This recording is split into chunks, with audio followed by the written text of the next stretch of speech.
guys. What's up? Welcome to Immersed podcast. We're back. Today we are with Annalise Jade.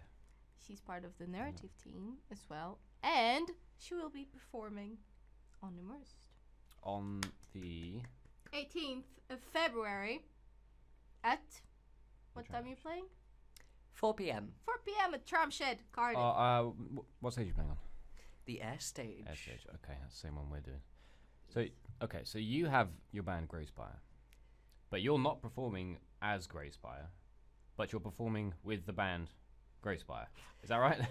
Please explain this one to me because it's a little bit confusing. So this is a bit of a confusing concept, and that's completely understandable. I completely understand. So basically, the way this is working is we are performing with the band Greyspire, kind of as the Greyspire Collective, but most of our set will be songs that I have done on my own as Annalise Jade, and they've offered to session for me.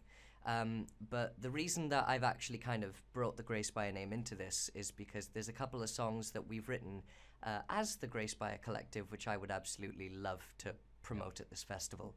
So not only is this promoting my solo work, it's promoting Greyspire's work as well. Talented musicians, really talented musicians. Yes, they are. Yeah. I mean, we've heard the songs that you guys have written. I've played some of them with you. They're not released anywhere at the moment, are they? No, they aren't. Not at the moment. Is that something you plan to do, or you kind of just want to have it exist in a live kind of situation rather than online kind of thing? Yeah, so a couple of months ago, we recorded Icelandic Poppies, which was our debut single. It is, yes. Our debut single, Icelandic Poppies, as the Greyspire Collective, and we recorded it in a studio here at USW. We got all the tracks, we've got all the stems, but because I got so busy, I never got the chance to chase that up, get them sent to me, and essentially master the song, because I'm a producer as well. So master the song and actually release it to Spotify. But it exists somewhere. It's been recorded. Yeah, it exists. Okay. So you just have to wait for it to come out. Yeah, I think not a lot of people realize that recording a song takes twice as long and twice as much effort as you think it's going to. Yeah, it really does. I recorded an album with a mate of mine about 2 years ago, and it took so long, but we got there eventually. We recorded 9 songs, which was 5 more than we should have done. So we did all that. We re-recorded them all at least 3 times. We wanted to produce them. It was a nightmare, but it's out on Spotify now, so it's cool. We got there eventually. Yeah, so got there in the end. Yeah. Someday it's gonna be our band. It's pretty good stuff. It's pretty good stuff, Ryan. Thank you, I appreciate it. Is, to yours truly, if you fancy this. Not only on Spotify, it's on everything else as well. We have. I don't have my phone. I don't know. We got around 15,000 streams on all things. So. Oh yeah. We're getting there. Forgive me for jumping the gun. I am also making an album. Oh hell yeah! And the kind of purpose, or partly purpose, of doing it at Immersed is to promote it. Yeah. You do good. And thank you. So it is a primarily metal album called Whiteout Identity, a album of 8 songs, 5 of which are already released. Ooh. And it's taken a lot longer than I thought it would, because I started it just before the last Immersed festival, and it's only just over halfway done. But that's because I've been doing it entirely by myself. When you do it kind of as a band, I think it doesn't take as long. But yes, Whiteout Identity is being released single by single and will be grouped together as an album.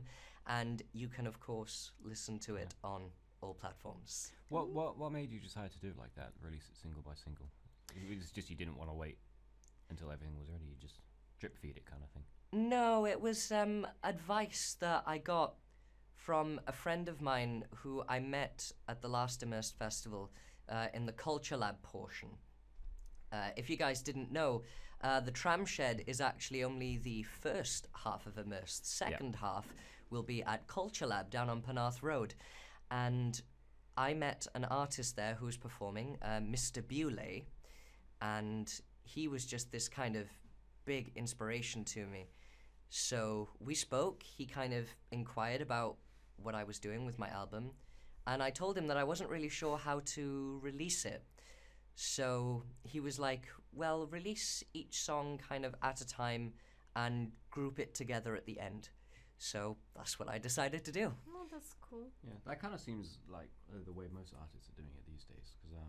Because Ed Sheeran releases a whole bunch of singles and then just puts them all on an album. You know, to be honest, I think that's a better way, because like people are like, oh, this actually sounds cool, and then they keep waiting for the next one to come. And I think because people don't usually sit down and listen to an album anymore unless they're driving in the car for a while. You know, I don't ever sit down and just listen to an album. It's because social media is ruining our attention spans. Oh, it's disgraceful. No, it's true though, and you know we're all guilty of it.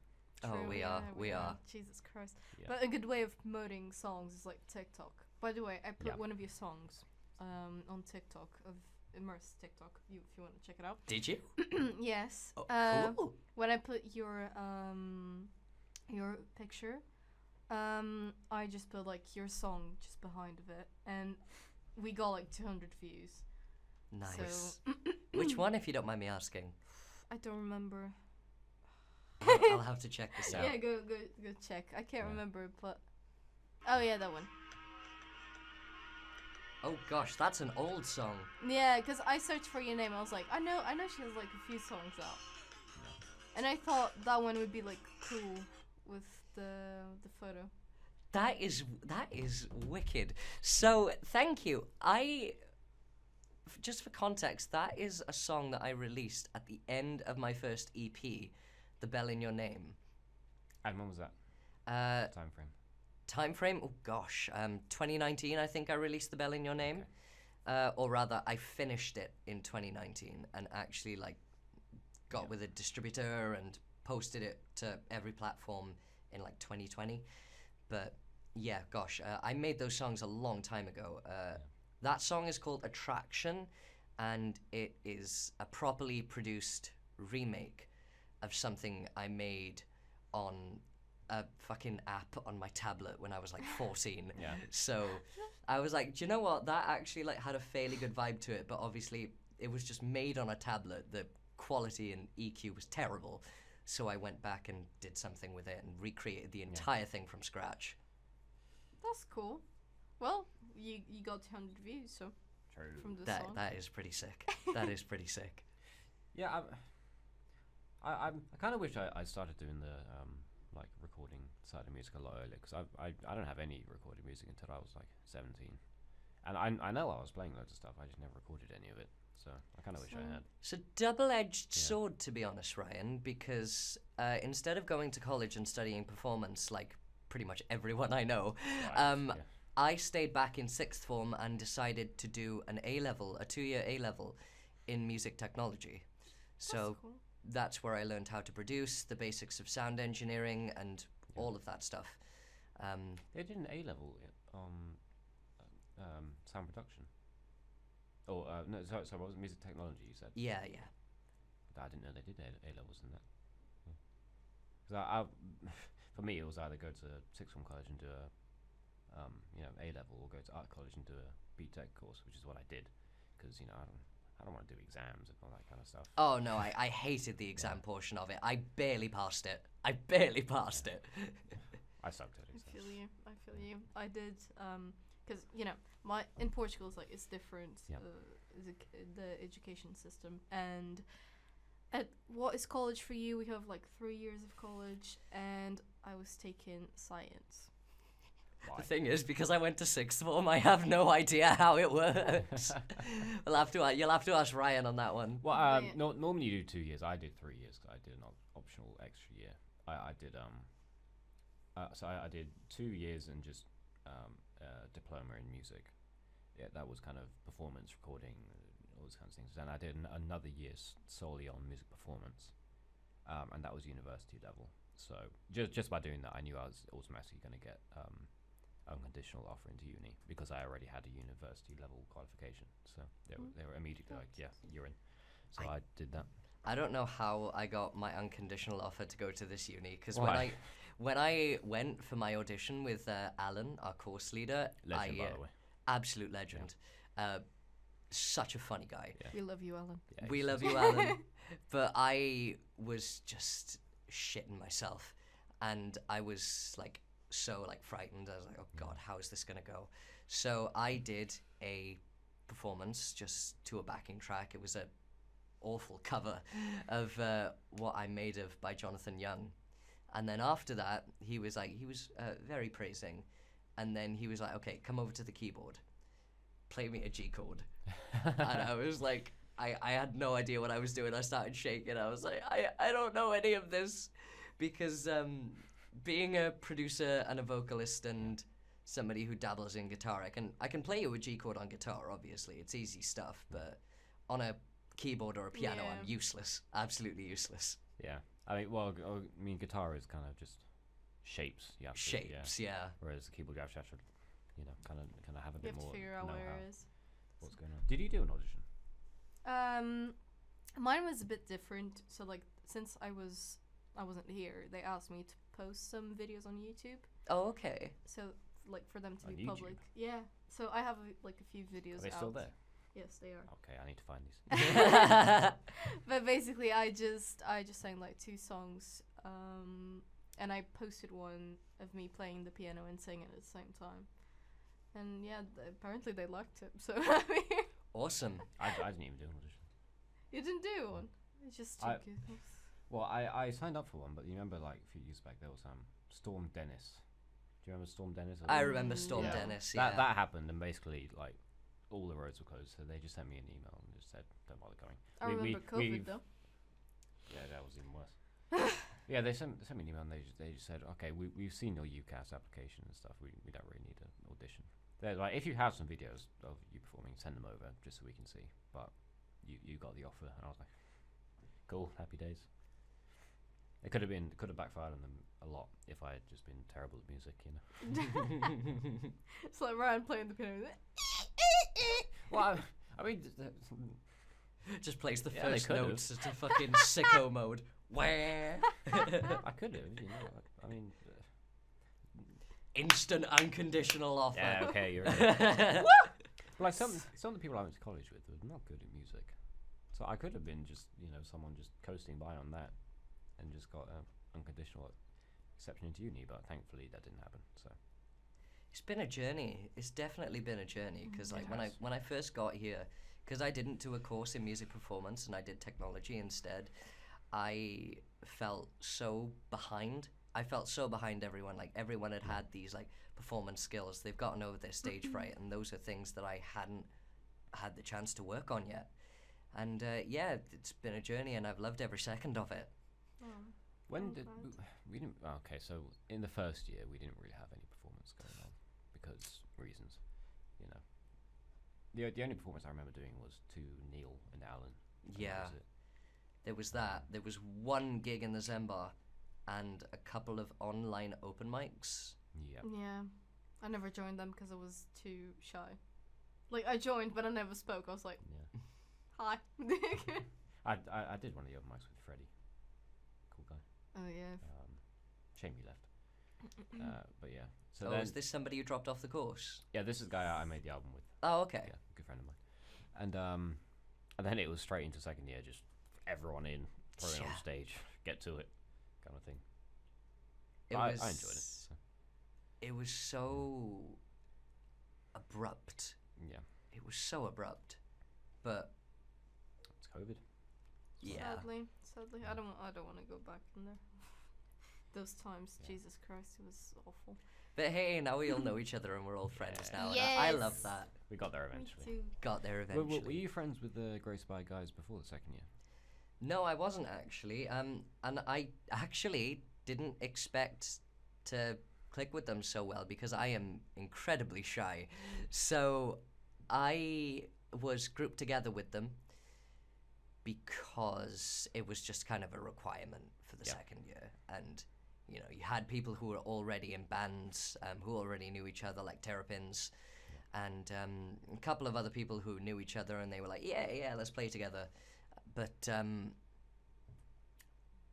I was intent on working alone until I was grouped with the guys from Grey Spire, Jacob and Reese, and I was just blown away by the synergy they have with each other and just how nice of people they are. They're very easy to get on with, those guys. They are they are. really. They're very sweet. They are very sweet, easy to get on with, and the anxiety just kind of disappeared, and I feel so grateful to have met them.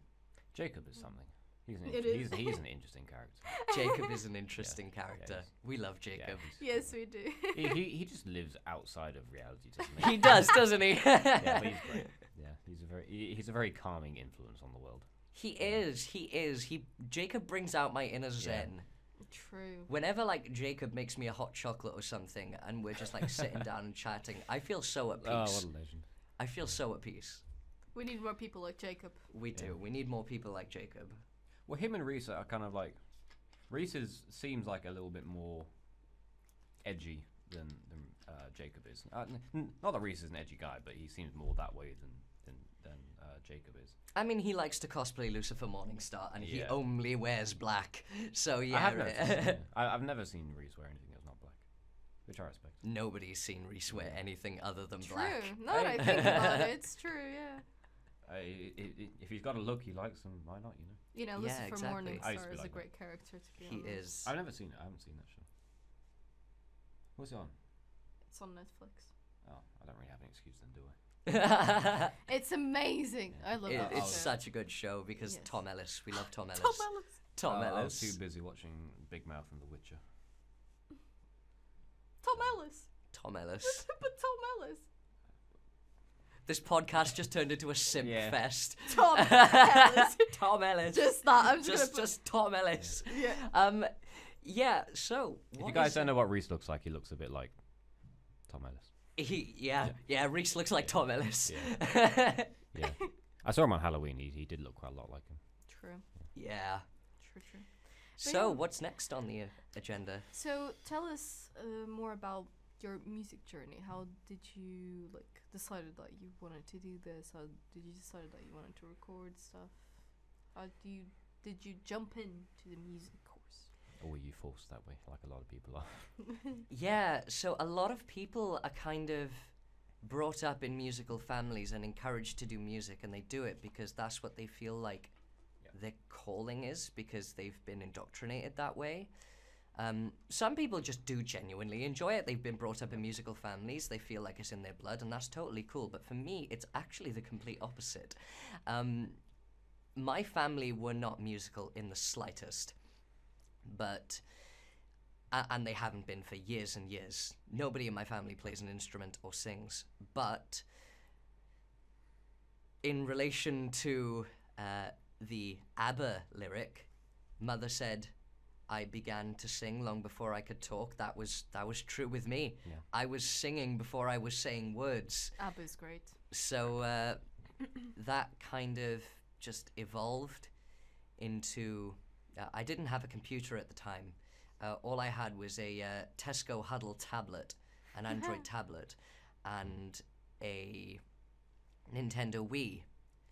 So I downloaded an app called Music Maker Jam on the Huddle, and I downloaded, or rather I bought, actually, I paid money for it. I bought a kind of sample loop mixer on the Wii called Mix Superstar, and it was basically a bunch of samples at set tempos in certain keys, and you would just put them all together and see if it worked. Of course, it had like different genres and everything, and cool sound effects. It was really cool.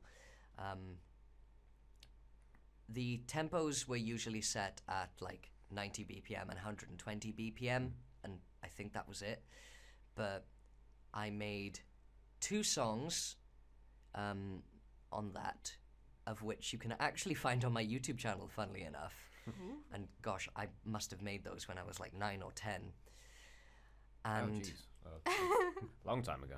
That's Okay. so cute. long time ago. They're kind of like Fruity Loops, and then obviously Fruity Loops became Yeah. FL Studio, but like, yeah, that was kind of Nintendo's version of that. Yeah. So I made 2 songs called Assembly Orchestra, which was like a Bohemian Rhapsody kind of dance piece with vocal samples and stuff. And then there was Toxicity, which was like a hip-hop 90s inspired electronic track, and that kind of evolved into Stagnation when I was doing my music GCSE. When I was doing my music GCSE, we were studying things like stereophonics, music theory, and I was just lost. Yep. Music theory has never clicked with me. And I keep trying. I'm trying to this day to learn music theory, and it's just not clicking. But It's not easy. No, it's very hard. we were studying things like stereophonics, Henry Purcell, who is a kind of classic / romantic era composer.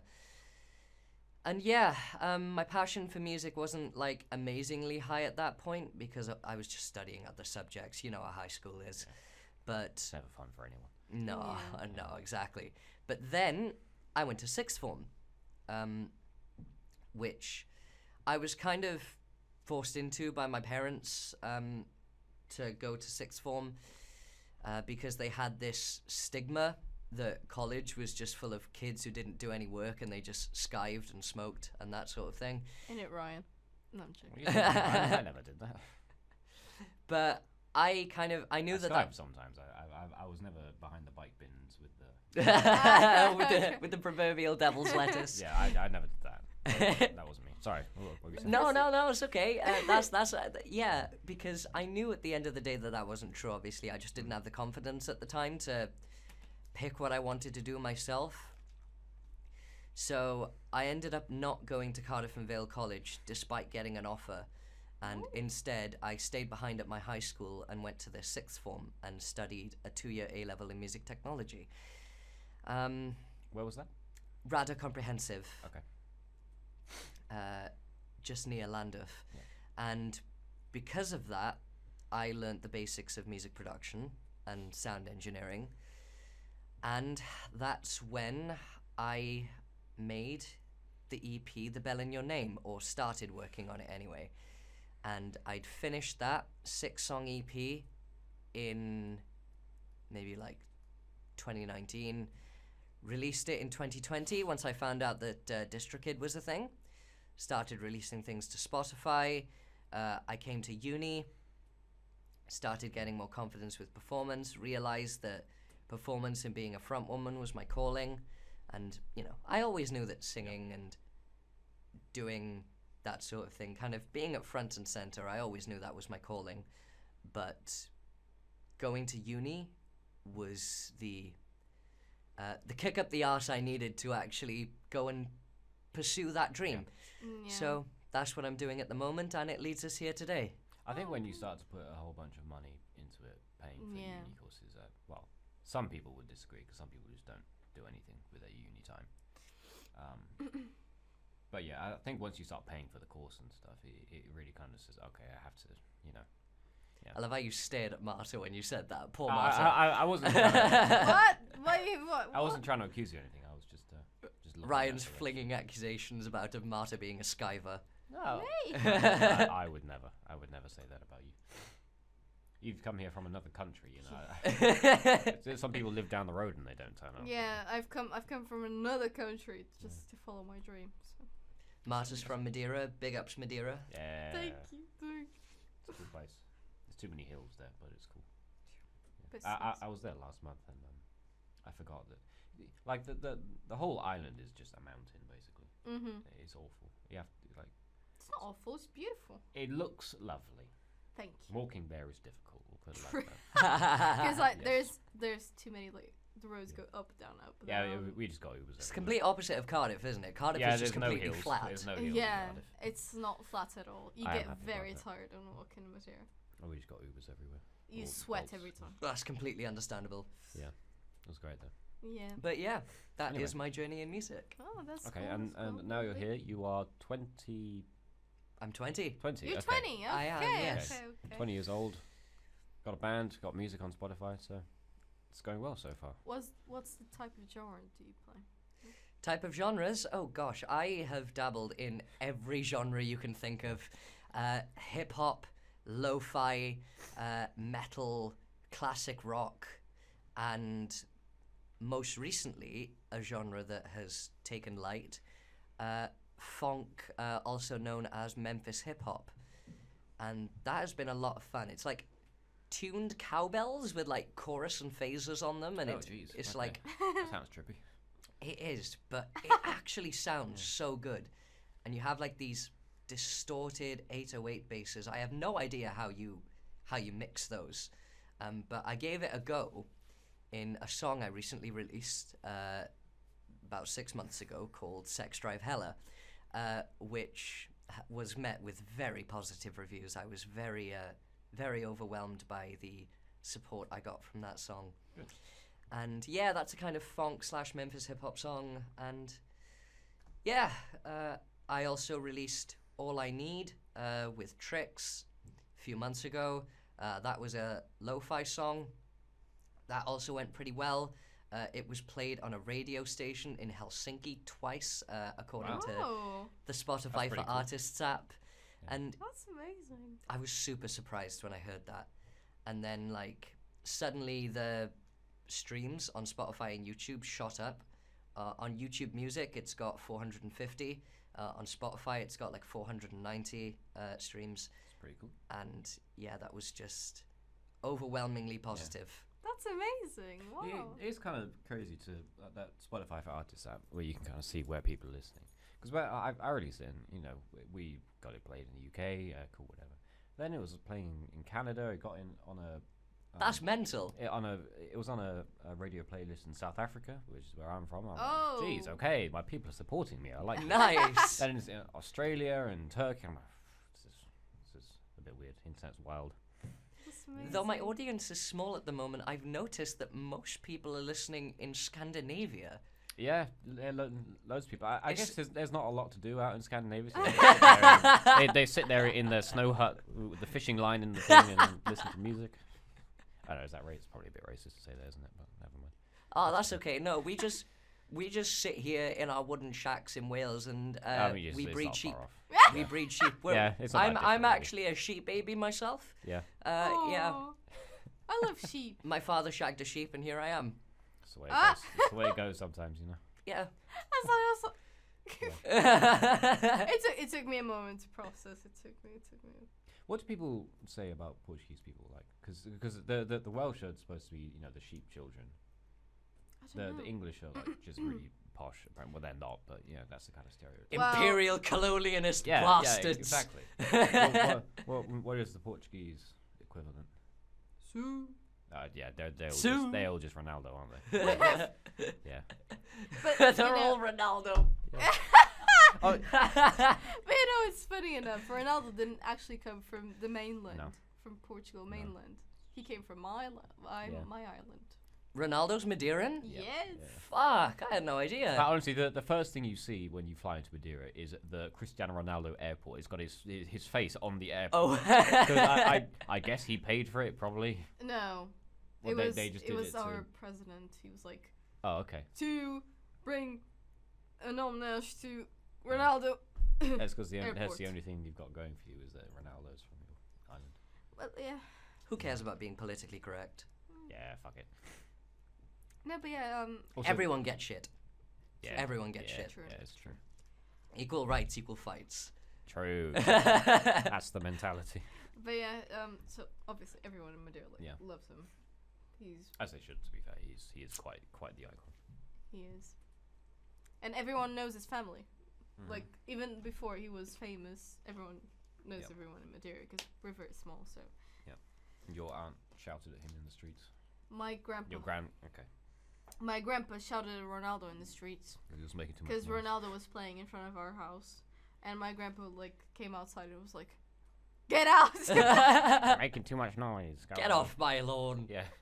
Yeah. Yeah, that doesn't really happen in the UK. No, in the UK it's more like, fuck you doing, fam? Yeah. Piss off, yeah? Have you seen? There's a video. You remember last year in the summer we had like the hottest day ever recorded in the UK. Yeah, in London it was like 42 degrees. It was mental. Wow. There's a video of some guy like out in his garden just in a wheelie bin full of water. Have you seen that video? No, I haven't. It's fucking fantastic. He's just in his wheelie bin with water and ice. And he's got like some shitty cocktail. And some guy comes up and films him, and he's like, "Oi, knobhead! If I want to swim in my bin, I can. I'm a free man." I'm like, "You're an absolute." I'm a legend." free man. It was great, to be fair. I respected it. Lovely. That was a good idea. It was honestly. it was so hot though. It was insane. Honestly mental. Like there were roads melting, glass ceilings melting, because like British houses are built to insulate heat, and you don't have many places with air conditioning at the moment. It's like it's becoming more common as the months go by, because people have actually realised this country's getting hotter. Big ups, Music Declares Emergency, by the way. They are supporting Immersed. Official No partners music of on the a Most dead Festival. planet. No music on a dead planet. Climate change is a thing, folks. It is. And the UK especially is getting a lot hotter. Yeah, I think after last year, people are a little bit more aware of it now because it was so much hotter than it's Yeah, ever like been. I came from a hot country, obviously, but then like I was expecting here to be like a lot cooler, you know, over the summer, and then I call like 30 degrees here in Cardiff, and I was like, oh, what is going on? Honestly, it was horrid. Especially when you live in student accommodation. Yeah. Student accommodation gets hot. My room was so warm. I couldn't sleep. It was horrible. I had to buy a fan. I couldn't. I don't have one. I don't know why I didn't just go buy one. It would have made so much sense. I've got 3 fans in my room. I just suffered. And then I went home to my parents' house, and they were like, "Ryan, you don't have a fan." I'm like, "No." And they were just like, "Take this. Take this back with you, Honor. Thanks, man." I appreciate it. It was horrible heat. Yeah. And in Madeira as well. Like, the thing is, here it has to get like over 30 degrees for you like not to be able to breathe outside because it's like very hot. But like in Madeira, it gets like to 27 degrees and it's already like that. Yeah. Because it's so humid. Yeah. Do you think that's gonna happen again this year? But it's like, probably will. it's okay. If you live in a coastal town, it feels good. Yeah. Yeah, you get a nice breeze. Kind of. Yeah. We don't have breeze. I mean, Cardiff is a coastal city, but it's not really. Yeah, it's like it is and it isn't. Yeah. I mean, me and my mates they all came down here. I was already here. There's like a water park down in the bay where they have like the inflatables like on the water, and we went there and like Cardiff International Swimming Pool, right? Yeah, no. It's past like You know the red church. That's like The Red Church, yeah. Yeah, it's like past that. Oh right, okay. it's not actually in the sea. It's on like a lake next to the sea. Ah. It was great to be honest, but it was so hot. Like we went onto the inflatables, and the plastic on the inflatables was like burning our feet because it's out in the sun. Oh gosh. So we just spent the whole time in the water, to be honest. That happened when I went to Mallorca. I made the mistake of not wearing sandals on the poolside, disaster. and I Oh, it's I horrible. actually like burnt the skin off my toe. Yeah. It was I'm not surprised. bit of a graphic description. I do apologize, but lesson, folks: if you go to a hot country, for God's sake, wear something on your feet. Yeah. And even put if it's like loads of sunscreen. Yeah, loads of sunscreen. It's not fashionable, but just do it. Yeah. It's not worth it in the end. I burnt myself on stage lights once because we were in this like basement venue. It was really cool, but it was really packed in. I forget how hot stage Yeah. lights can get. So yeah. Because they put them on the side of the stage, but they were facing it like at my face, and I'm standing there. I can't really move anywhere because I'm guitarist on the side. No one wants me in the front. So I'm just there, and the stage's actually just there for like an hour, and I'm like, my face is actually burning at the moment. I went home and like my face was like red for like 2 days. Like, Oh gosh. it was a good show though. It was cool. Good fun. We had a good mosh pit. Love a good mosh pit. Yeah.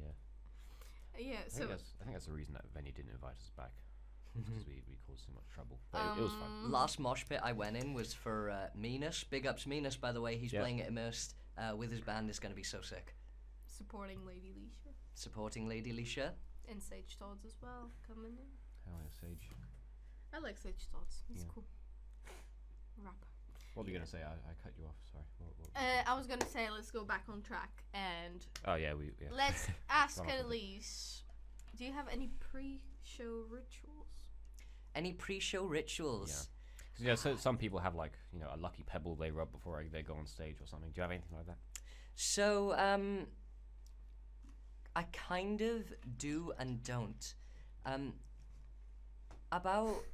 Maybe about a year ago, I spoke to the lead singer of Banshee, Yasmin Davis, and she was like telling me about how Banshee kind of have this pre-show ritual. Also playing in Immersed. They are playing at Immersed. They're headlining the Air stage. And yeah, their band just kind of get together and motivate each other. It's really wholesome. Yeah. And with me, it's a lot of stage fright and shaking and butterflies in my tummy and freezing up. So I kind of have to get a pre-show ritual to kind of psych myself up for it, because like I love performing. I really do. It's a buzz that I just don't get from anything else. And yeah, I think nerves are a big thing. So if I had to say a pre-show ritual, it would be going to the bathroom, shaking, and then like kind of coming back out after I've like kind of gone behind the door, psych myself up and be like, right, let's do this. How old were you when you first like performed? When I first performed, in a kind of situation similar to what you're doing now. I must have been around 7 or 8. Okay. It was when I performed at one of my primary school's first like talent shows. Yeah. So there must have been like 50 to 100 people there, and it's scary when you're that old. Yeah, it is. And I've been in numerous choirs. I was in the Pencerk Primary Choir for St. Catuk's Church for a really small time, because I went to Christian schools, like Protestant Christian schools, and it was scary. I made a fool of myself, but that's part of the experience. Yeah, it's part of the experience. I don't look back on it in a negative light. I'm like, that was a lot of fun, and I made people laugh. I don't care if they were laughing at me or with me. It was good fun. Good. Have you felt like the nerves have got less and less over the years, or have they got more? Less, definitely. Okay. Because I've had absolutely incredible people kind of mentor me when it comes to going on stage. Again, Yasmin from Banshee being one of them, a huge inspiration to me. Casper James from Telgate, another absolutely incredible performer. Mr. Bewley, again, somebody who really, really inspires me. Izzy from Terrapins, also another. Yeah, she's really cool. Yeah. Izzy does go by they them. Sorry, I apologize. Sorry, Izzy, I apologize. And thinking on the fly. And oh gosh, who else? If I can think of somebody off the top of my head, Minas is another absolutely incredible performer and somebody who really inspires me. And yeah, since I've met all these people, I've really felt like going on stage is less of a frightening experience, because they go on stage each time, and okay, they've been doing it for years now, so they don't get as nervous anymore. But when they were, these guys have been through the exact same thing that I am kind of journeying through right now. Yeah. So yeah, it's definitely gotten less over time. Yeah, well, I mean that's kind of the natural progression of things, really, isn't it? But do you get nervous? I never really asked you if you get nervous, because you say you do, but then you don't actually. You're a good performer, Marta. Like you're quite good at what you do. I feel like you're quite good at like flicking the switch when it's time to perform, even if you don't want to. Yeah, like I turn off. Yeah. My head just turns off, and I'm like, okay, these are the songs I'm gonna play. Yeah. And since like I'm playing with people that I like, so like and that I know well, like you guys, so I'm not as nervous. I'm like, okay, this is chill. Like, so Laura's like by my side as well, so I know like if I mess up, I know you she look will at her. comfort me even though like I'm in the zone. Yeah. And I don't know, I simply like it's like I have a switch. Like I feel it.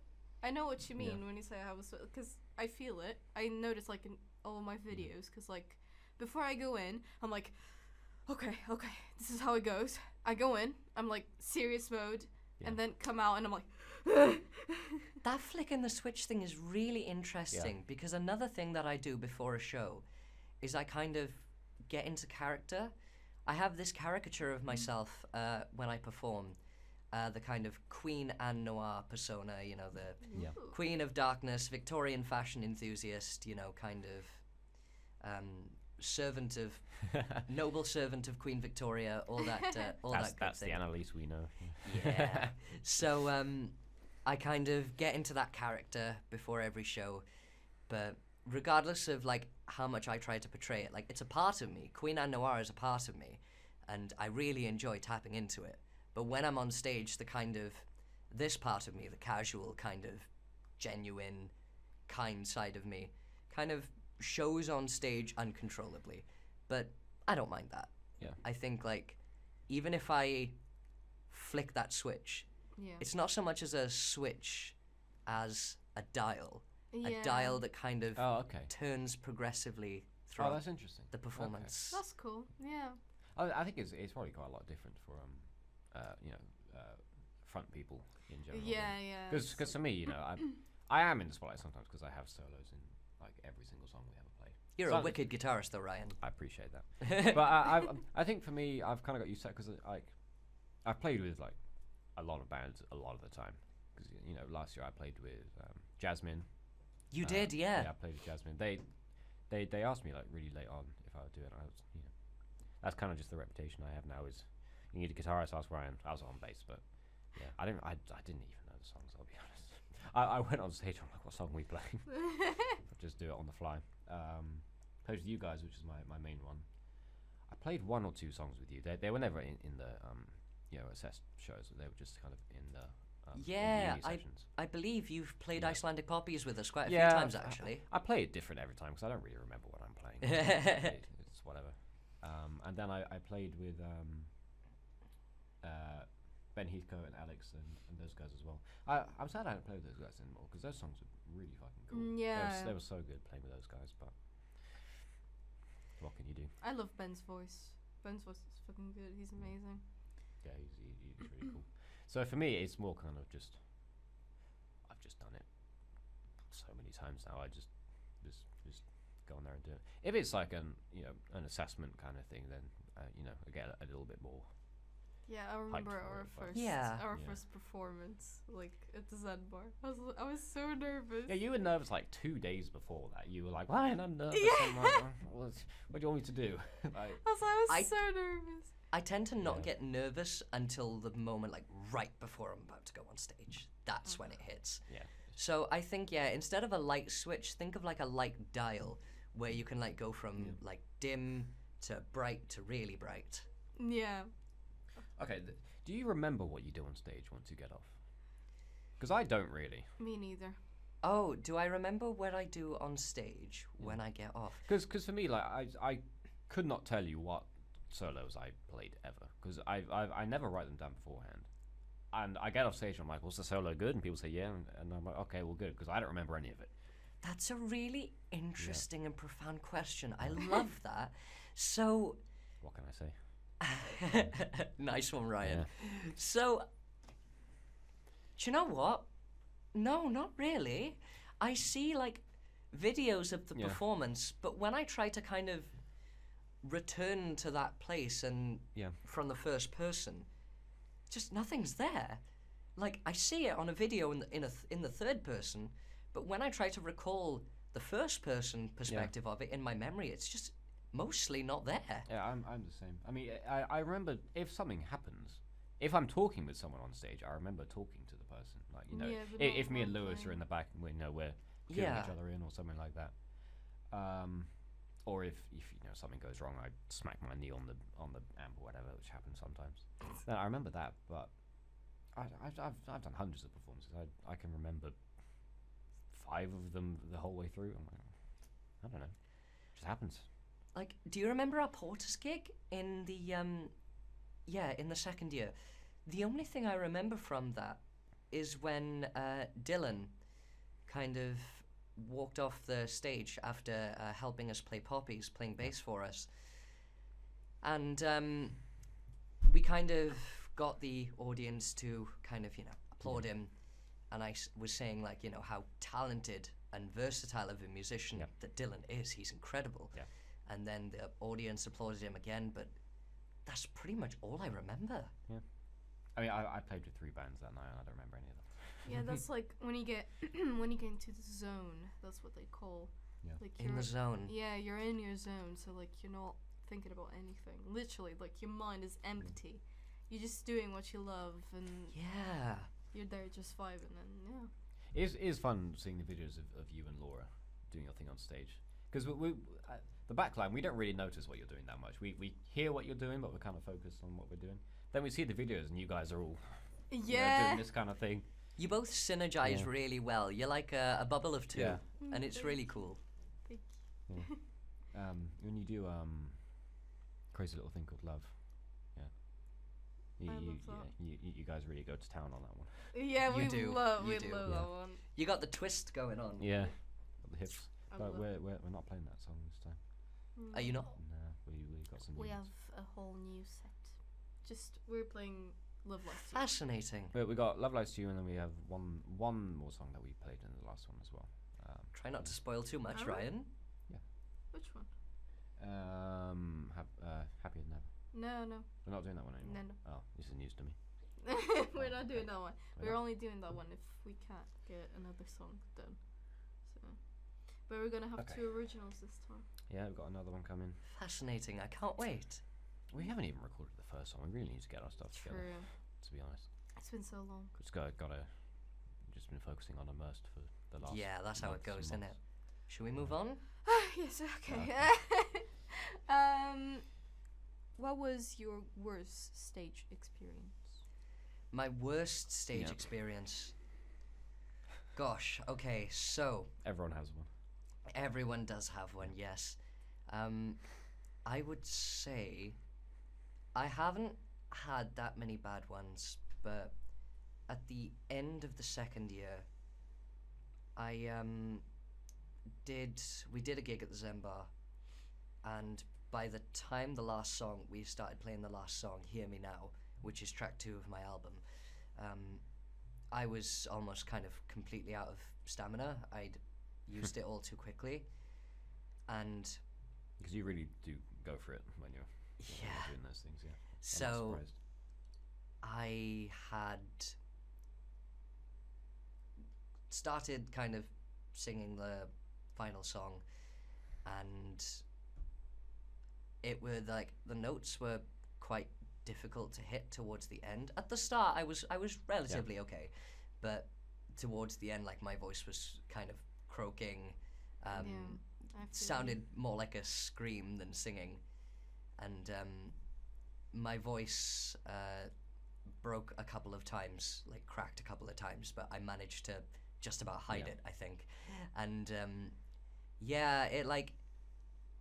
it happens sometimes on stage, but over the years I've kind of gotten better, and I'm still getting better at like masking the unintentional voice cracks as intentional. So yeah, I can't say I've had an absolutely abhorrent stage experience, probably just because I haven't really been doing it for long enough. But I would say, yeah, if I have like a voice break on stage, it really affects me. I hate it. Same. I have to kind of psych myself into the space of looking at the audience, and then I'm like, gosh, are their faces like disapproving? Are they approving? And yeah, I find just keep going for it. The show must go on. Yeah. And it happens to everyone. That's how you turn like out to be a professional. Even though your voice cracks, you're like, just keep on going. Just keep on going. Yeah, I remember like That happened to me as well when I was younger, and it was horrible. My voice, the rest of the song, my voice was like shaking until the end because I got so nervous. I feel that. And like I was looking literally at every single face out in the public. And I was like, that's probably the worst thing you can do. Yeah, yeah. If you but just then, looked at the back. then I learned that all I need to do is either or the lights are blinding me, or I just look at the end of it and not see anyone. Because literally when I'm playing, when people are usually recording me, I don't see them. I don't literally know that they are there because I'm looking like everywhere and anywhere at the same time. Yeah, I don't really look at the audience, to be honest. Yeah, I don't like to much focus on the people. I don't like to focus on the people. I get too nervous after that. Do you look at your boyfriend when he's in the crowd? No. You don't look at him sort of for like a comfort kind of thing. No, I can't. Why does he make you laugh? He would probably. Yeah, probably, yeah. Seems like but I can't do that. I don't know why. It's just. I find it's quite the opposite for me. If there's people in the audience that I know, I get more nervous. If the audience is as well, if the audience is full of people I don't know, I'm actually okay. That's more of a positive, comforting thing for me. Yeah. Been there a few times where I've like done an open mic at Porter's or done an open mic at Tiny Rebel, and those places are usually full of people I don't know. And okay, there might be like one or two people, but there have been instances where there've been people I don't know, and yeah, I find those are less nerve-wracking. Yeah, because they don't know you, and then they don't know what to expect. So it's also that you're probably quite unlikely to see them again anyway. So yeah. I also find that smaller crowds are harder to perform to than big crowds. Yes. If it was like fucking big ass crowd, I wouldn't be nervous. I'd be like, okay. Yeah. Just look It's a lot more personal if it's 20 people as opposed to for example, like 500. my family, they always like ask for me to sing for them and stuff. I can't. I get nervous, and I mess up everything up, and I don't know why. I just can't, because I get too nervous, because I know they will, not criticize me like in a bad way, but like Martha, you sang a wrong note. Yeah. It's, I don't know. Yeah. It's weird. Is I don't know. What is the most like biggest capacity you think you perform to? The roughly? Biggest capacity that I've performed to? Yeah. Gosh, another good question. I can't say I know where would be the place that I've performed in front of the biggest audience. Probably Porter's. Yeah. And I would say the maximum amount of people I've performed to so far. You can get a decent amount of people in Porters. Yeah. If you cram them in. So maybe like just under 100. That's a decent amount for that venue. I don't think I've gotten over that yet. But that's okay. Yeah. I mean, it's a cool venue anyway, so. Yeah, but that's still good for me, It's like that'll evolve over time. Well, from a business, kind of standpoint, if you play a venue of 100 people once a week, and you're selling tickets at £2 a ticket or whatever, it's £200. It's decent for a weekend's work. True. It's actually quite a good thing to aim for, rather than trying to book bigger venues which cost more and you have to do this exactly kind of thing, and it's a bit more unreliable. Whether if you kind of stick to playing those kind of venues regularly, then you probably end up making more over a short period. If you focus on the bigger venues over a long period, you'll probably end up there. But but I'm not really doing any of those at the moment. I'm kind of just immersed.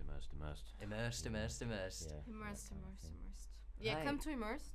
Yes, please. Same. Please. We've worked so hard on this. Tickets are going to be in the description of the video. Okay. They are also in my bio, should you wish to purchase one. Yes, please do. Check our Instagram, our TikTok, our social media in general, for news that come up. Do you think it's easy for you to write your own songs? Good question. So, I think it can be easy at times. It depends what mood I'm in. But this is a pretty kind of open and shut case pretty quickly when it comes to my writing process. If I'm feeling some pretty strong emotions, I will write something lyrically. Usually at like 3 a.m. I'll just have a fully done idea playing in my head, and sometimes I need to do it more because there are so many ideas I've lost. I'll like jump up out of bed, go on my computer and try and just do some quick MIDI shit to try and remember the idea. But I feel that when it comes to lyrically, that's a lot easier because I can just poetically transcribe whatever I'm feeling. I find that my best work has been written when I'm in quite extreme states of emotion. So if I'm either in really deep thought or going through something quite tough, or if I'm in a really good mood and really feeling myself and just really feeling that Queen shit, which is when Sex Drive Hella came along, that's pretty open and shut. And but I do need to like do that thing that people do where like they record like voice notes. But I hate listening back to my voice like clean. Same. Kind of just on a phone. It just it's not the most comfortable experience in the world. I feel like I'm kind of the opposite though, because I never write stuff when I'm feeling emotional.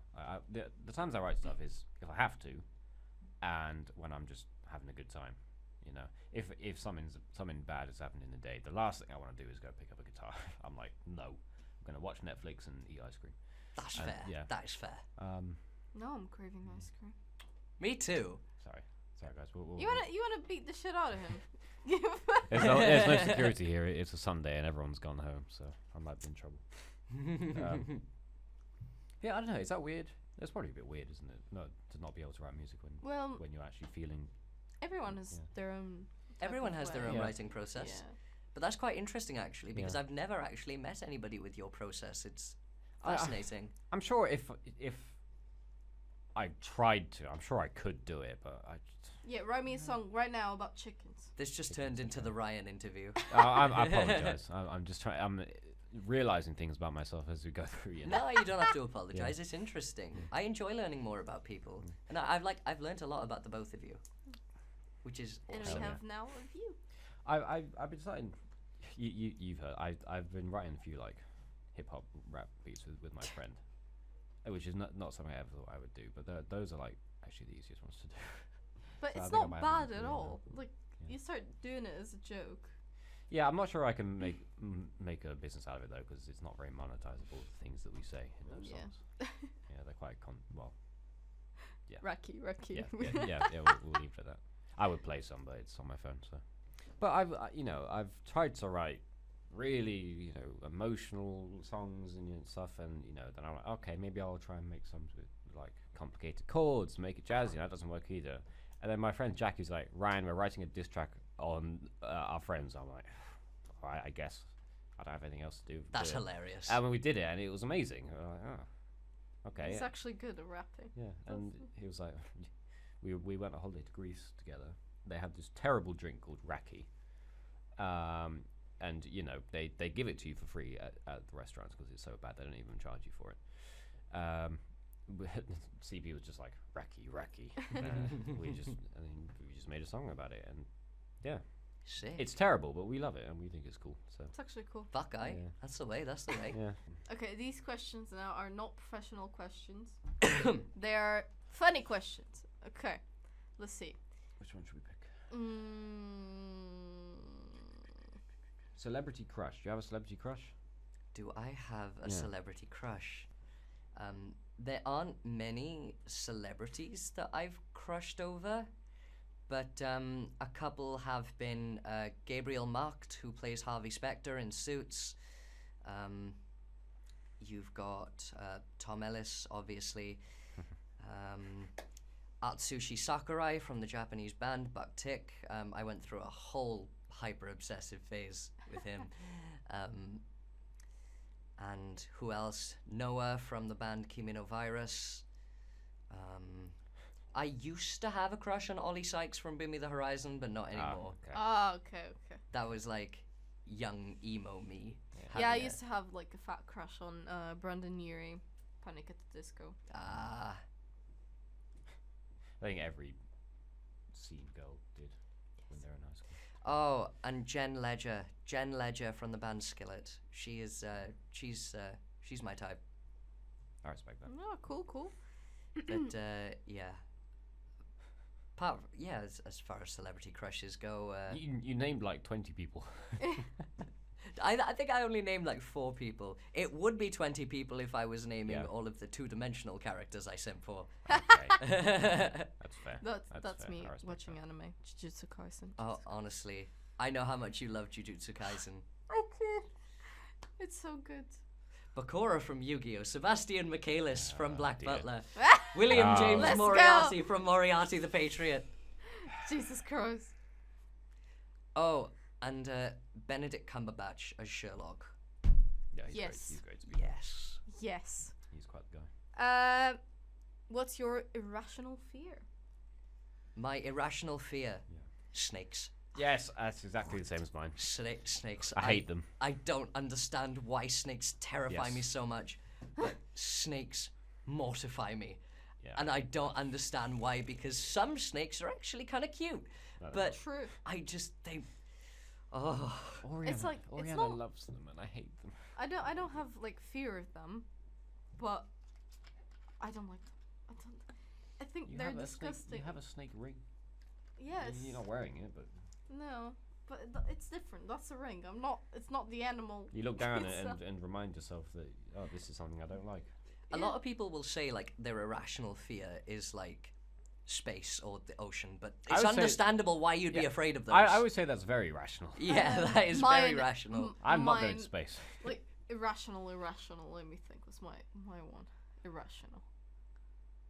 I don't know. I fucking hate spiders. Spiders, that's fair. That's fair. Even if it's a tiny little one, I'd be like, please. I will call my dad and ask him to slap it because I can't. I don't actually like mind spiders. Their faces are gross, and if I see a little one, I'll probably just kill it. To be honest, I'm sorry. Music declares emergency. You probably are not gonna like that, but yes, Oh, it's fine. We kill spiders. kill the little spiders. But big spiders are cool, and well, I think that's the opposite of what most people think. If they see the small one and the big one, they're probably more likely to run away from the tarantula. their faces are gross. But there are some like think it's the species legs. of spider who are like, they have like cool like black and red color schemes. Like what's that one? The widowmaker, the widowmaker spider. Black widow. Oh, The Black Widow. Yeah. She eats the male. She's like, yeah, bitch, I'm gonna eat you up. She has the babies and then she's like. I respect that. But yeah, Black Widows look cool. Yeah, they are quite good aesthetically in some settings, but Oriana will never allow me to have any kind of picture of a spider anywhere. She hates them. I know I'm going to be on spider killing duty when we live together. That's Oh, okay, yes, Ryan. you We'll are. just be here afraid of snakes. Yeah. Oh my god. But she loves them. Like, she actually wants to get one. I'm like, no, I it's not happening. I don't like reptiles in general. I don't know. Like it's the skin. It's like. What do you mean? It's the word- Salamanders are Yes. nice and cute. I don't know. It's like a trigger for me. I'm like. Ugh. Okay, well, I respect that. So yeah, snakes. You like spiders. Okay. I also don't like. Cockroaches as well. Ugh. Oh yeah, they're pretty ugly. I don't like calling people. Like, I don't like if I need to like call like a company or something. I just put it off for ages and ages. I don't know why. I just don't. Yeah, same. Yeah, I hate it. Actually, same. Yeah. I so much prefer like talking to people and having appointments in person than like over the phone. I would just text them if I could, but Yeah. the companies don't really text back. Like do I they? prefer like emails and Yeah, stuff. emails. What's wrong with emails? Emails are good as well. Yeah.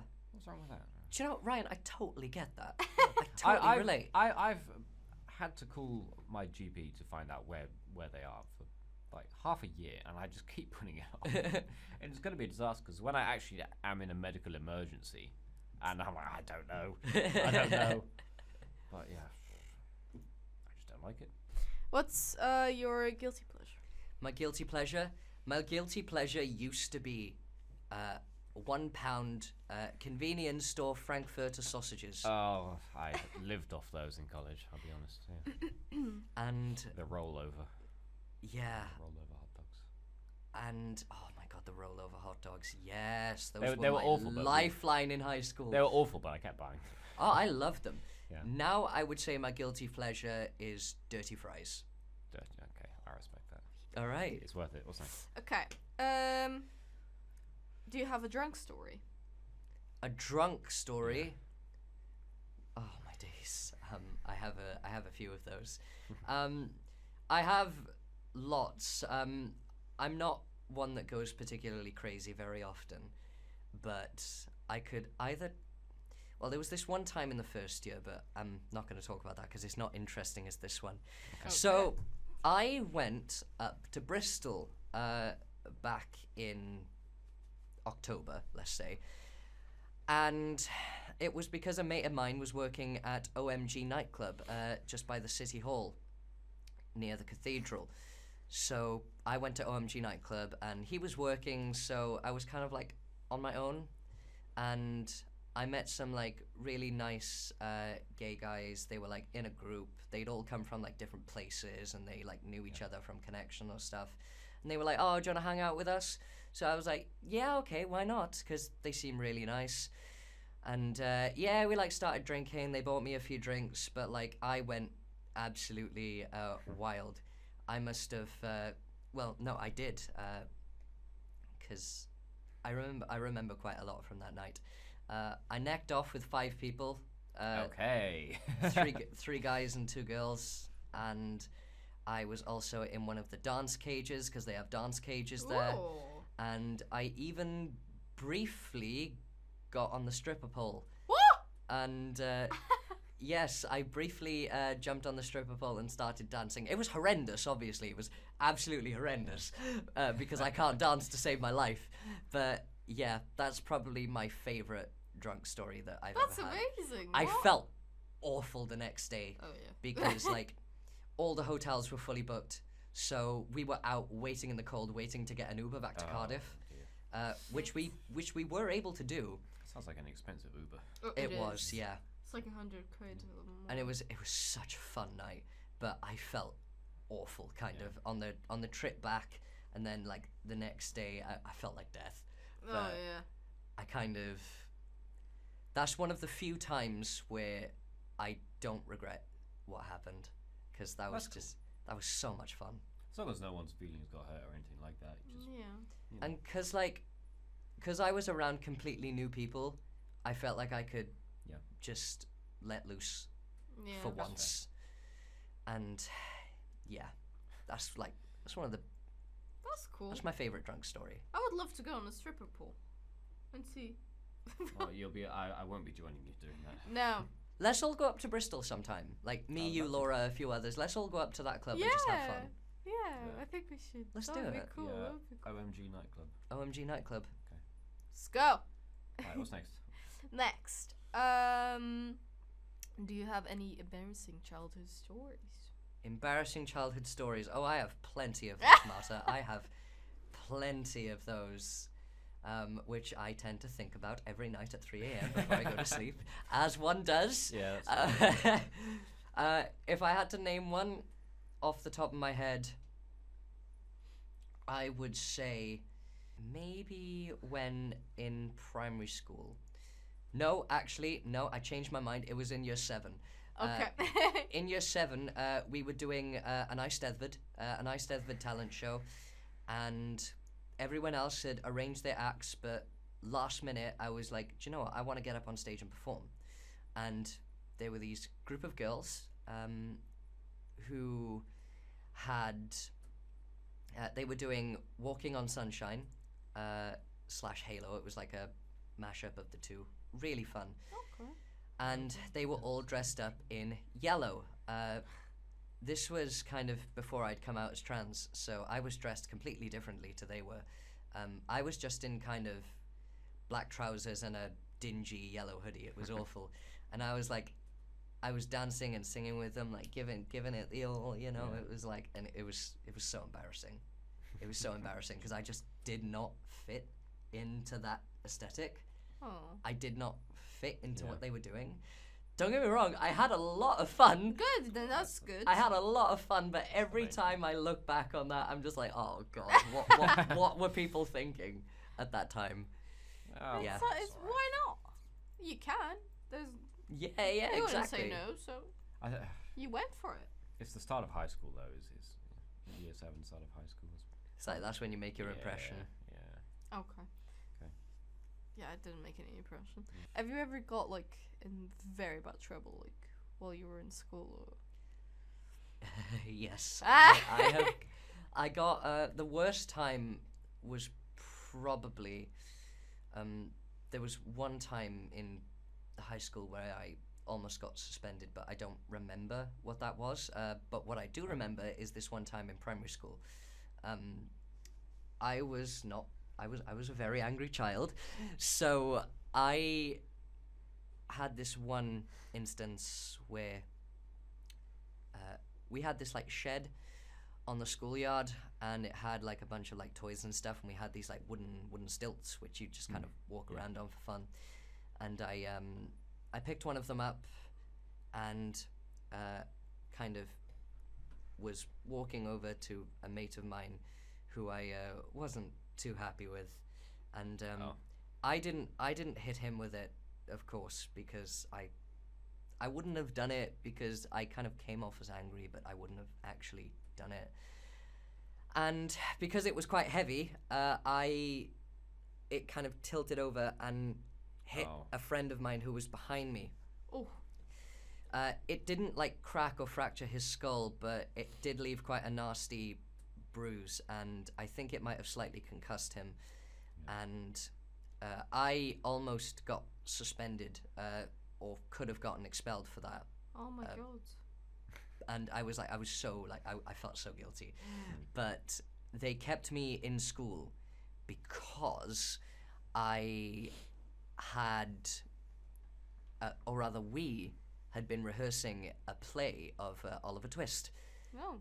And originally I was one of the narrators, but because of that incident, they took me off the narration team. I don't blame them. And yes, we did 2 run-throughs of it. For the first time I wasn't, but for the second time I was a narrator. And kind of getting up on stage, being part of the musical and stuff, it was awesome, but if it wasn't for that, probably would have gotten suspended and at worst expelled. For knocking a kid unconscious with some wooden planks. Not unconscious, thankfully, but he was a bit dazed. Damn, that's heavy. Well, at least you didn't mean to. You know. Yeah. Did the? It would be worse if. Yeah, did they know it wasn't an accident, or? Yeah, they knew it was an accident. Okay. Like I, as a child, like I had reasons for the way I was. It was my childhood was pretty tough. Obviously, not going to go into detail here, but yeah, things were pretty tough back then. So I didn't used to think ahead for my actions, and it's normal. Hurting that kid, you know, we're still like on good terms to this day. Like we've always been friends through high school. I actually don't know what he's up to these days, but yeah, like he forgave me for it. You know, he knew it was up. We had a good chat. And does he ever bring it up anymore? It's like, you remember when you whacked me over the head? No, actually, No, he okay. doesn't. I don't think he's brought it up since like year 7, but I would. I bring it up every weekend if someone did that to me, just to make me You're feel awful. bad. That's fine. It's It's all right. We're all adults here. yeah, we're all adults, and I'm kind of perfectly comfortable with delving into kind of my backstory and my evolution as a person since then. Because I feel like it's good to kind of spread awareness that, you know, you never know what somebody's going through, and while that might never excuse somebody's actions, you know, it doesn't. It will never excuse my actions on that day, but you know, you never know what somebody is Yeah. going through, Yeah. and it takes some compassion to be able to reconciliate. Would you say that's kind of a bit of like a notable like incident that happened, like a turning point for you, kind of thing, or like maybe not a turning point, but like a kind of like a landmark in your life, or? I think it was definitely Yeah. part of a turning point. Okay. Because because it happened in year 6, and that happened in year 5. Through the time of year 5, 6, and 7, that's when I really changed as a person. I was not the nicest person in those years, and kind of from year 8 onwards, I really kind of found my footing, and like since year 6, I just really started to grow as a person. That's good. How many more do you have? Okay. We have one, How many two, we got? An hour and a half. Yeah, okay, we'll finish these off. 3, 4. Okay. Okay, yeah, let's blast through them. We're good. Sure. What was the last thing that made you laugh so hard that you completely lost control of your body? Oh gosh, I actually don't know what that was. I would say there was this one time about a year ago. I was with my best mate Oliver, and we had gone to Butte Park. We were just there. We'd had a couple of drinks. Like, I was a little bit tipsy, nothing special, and he had brought one of his co-workers with him, just kind of chilling with us. And then this like group of boys walked past, and they're like, "Oh, you got one of those electric scooters? Can I see it?" And then like his mates come over, and he's like, "Nick it!" And then like Oliver's co-worker, he runs over to his scooter, and he's like protecting it.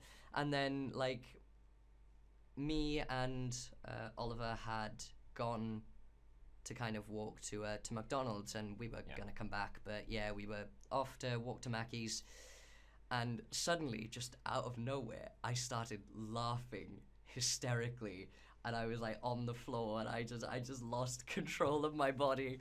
And then like Oliver was holding my shoulders, and he was like, "Right, Anne, what is so funny?" And he was like, I was like, I just don't know. I just had a breakdown. I like, in true psychopath fashion, just starts laughing maniacally, just uncontrollably, like a really high-pitched laugh, because like when I'm like properly laughing, my laugh goes like really high-pitched. Same. Mine was very loud. I was just like on the floor, like on my knees, just like that. And you just had a mental breakdown in Butte Park, basically. Yeah. It's like, I can't deal with this shit anymore, I'm gonna laugh. Yeah. But that's one of my favorite memories ever. That's cool. Yeah. And poor Oliver didn't have a clue what was going on. No, he didn't. He started laughing as well. That was the main thing, and we were both like on our knees, just kind of like arms around each other. It's like, right, we have to walk to McDonald's. And we just couldn't stop laughing the entire way. That's amazing. Yeah. I love that. Yeah. Laughing just for no reason. It's cool. All right, what's the next question? Yes. Okay. Have you ever had a near-death experience? Yes, I have. It was last year, actually. Oh. Was it on the stripper pole? The stripper pole in the dancing cage, being drunk. Yeah, just kind of whizzing around the stripper pole, suddenly bangs my head. No, it was when I had gotten COVID. I'd had like the Delta variant, I think. This was in 2021. And I was hospitalized on Christmas Day. Oh, I remember. Yeah. Yeah, so an ambulance had to come and take me to the hospital. I was in the ER, and I had like a machine hooked up to me. I didn't have a breathalyzer on, thankfully, because even though I was really struggling to breathe, most of it was because of my blood pressure levels being... they were either like up or down, depending on what it was when you're hyperventilating. Yeah. So, after they hooked those machines up to me, I was like a bit more mellow, and I'd stopped hyperventilating. But that was really difficult. I was really, really ill. but they were like, you'll probably have to stay in the hospital for 3 days. Oh my god. But they ended up letting me go at 7 in the morning on that same night because of just the overcapacity. Like, it's forgive me for making a political commentary, but the NHS is a shambles at the moment. I don't really blame them, but yes, they are. Yeah, no, it's obviously not their fault. It's not. Fuck the Tories, you know. But yeah, Exactly. a similar thing happened before Christmas this year, but I was nowhere near as ill. I had to go to the hospital, and I couldn't even get a doctor to see me. They were like, "Oh, you'll have to wait 10 hours, or you won't be able to see a doctor." So for me, it was an anxiety-induced fit that put me in hospital. So I had anxiety building up over a week. I'd completely lost control of my body, and I was like, "Oh God." Forgive the graphic description, but I was like vomiting a lot. I'd lost a lot of blood, and it was all due to anxiety. Like, obviously, I'm on medication now to help with that. Awesome. Good. But, a doctor just didn't see me, and I couldn't wait 10 hours because I literally just couldn't cope. So, me and T went back to my place, and they looked after me for 3 days. Big ups, T. If you're watching this, you're incredible. T is your partner? We're dating. Yeah, okay. We're dating. Okay. The label of partner, it's like, is that like, I still don't really understand it per se. Yeah, well, it's I think it's just. I suppose you could call them my partner. Yeah. I think it's more of just a logistics thing rather than Logistics thing. Well, I think it's more that rather than something that actually carries that much weight. You know? I suppose partners, since they're non-binary, you know, you can't give them the traditional labels. So yeah, okay. Yeah, partner. Yeah. Okay. So they just looked after you for 3 days. Yeah, they've been Legend. so kind to me. They've been a lifeline to me throughout the kind of 6-7 month period that we've been dating, and I've been really happy. I've been really happy with them. Oh, That's happy so days. sweet. Yeah, that's Good. cool. You got Ethan to look after you. Yeah. I have FaceTime with Oriana to look after me because she's in Portugal at the moment. But yeah. Moments that you had with yourself in the shower, thinking about what could you have said in some argument or etc. I've had a lot of those. I've had a lot of those. There have been times where I've had arguments with like some friends of mine or with my parents, and sometimes I'll be in the shower and I'll think of like a really like witty thing that I wish I would have said at the time, but I was hyper emotional and didn't say it. But yes, there were times where I was like, I would be in the shower and I'd think of like a really like low blow comeback, but didn't say it at the time because I just didn't think of it. Yeah. None of us do. It's just You're kind of then confronted with, do I bring this up again just so I can say this? Yeah. Or do I innit? You think like, do I just be that person? Yeah. Happy days. Should we go around that side and? yes. We say goodbye. Okay. Are we concluding on Ryan's phone? Yes, we are. Because My phone storage is full. What's up? Hi everyone. This has been the Annalise Jade with Poncha's podcast for the Immersed Fest. And thank you so much for tuning in, and be sure to tune in to the previous one and the next one. Thank you very much. Immersed is on 18th of February. Get your tickets. Cardiff, Tramshed. It's going to be great.